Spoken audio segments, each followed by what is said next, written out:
The legislature's lame duck session proved fruitful for Michigan agriculture, and Ag Help Corp of Belding has been chosen as one of the final 4 teams in the 2019 Farm Bureau Ag Innovation Challenge. I'm Janelle Brose, and this is Farm News 5. Farm News 5 is brought to you by Ford. Dozens of bills relevant to the agriculture industry and Farm Bureau policy waddled through the legislature's lame duck session over the last 3 weeks. Manager of Michigan Farm Bureau's Government Relations Department, Matt Smigo, recaps the flurry of activity in the waning days of the legislature's 99th session. So a few of the issues that we're tracking in the lame duck session, one would be the wetland reforms that are being proposed by Senate Bill 1211. This would help clarify landowners' obligations under the Clean Water Act, what's federally regulated and what is not.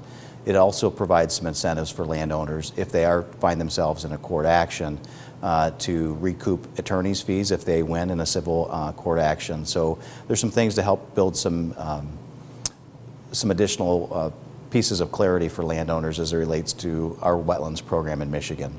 One of the other pieces of legislation that we've been following and has been signed now by the governor is that of clarifications on paid sick leave as well as minimum wage. Farm Bureau has been very active in those discussions to make sure that our farmers are represented and we don't have a negative effect moving forward as we implement those labor types of programs. There's a number of other bills that we continue to track through the process. And our team is here, been around the clock working on these issues, and we will see how things turn out at the end of the day.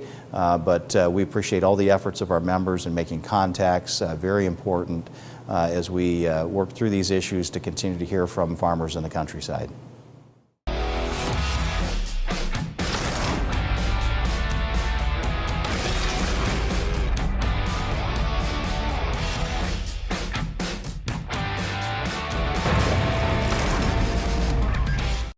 Ag Help Corp of Belding has been chosen as one of the final 4 teams in the 2019 Farm Bureau Ag Innovation Challenge.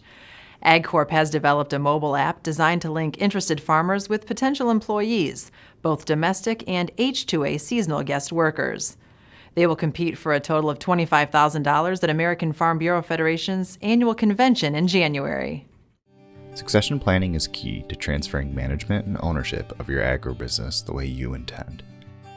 Let us help create a plan that meets your specific needs.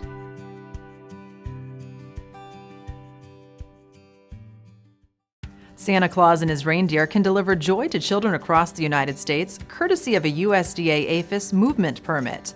The permit will allow reindeer to enter and exit the country between the hours of 7 p.m. on December 24th and 7 a.m. on December 25th, through or over any U.S. border port. At the request of Mr. and Mrs. Claus, APHIS also completed a courtesy welfare and humane treatment check of the reindeer facility. Mr. Claus and his staff passed with flying colors. And that's a wrap on Farm News 5 for 2018. We'll take the next week off and be back in the first week of January to greet the new year. For the Farm News Media family, I'm Janelle Brose. Have a Merry Christmas and a Happy New Year. Oh, and have a great week of eating.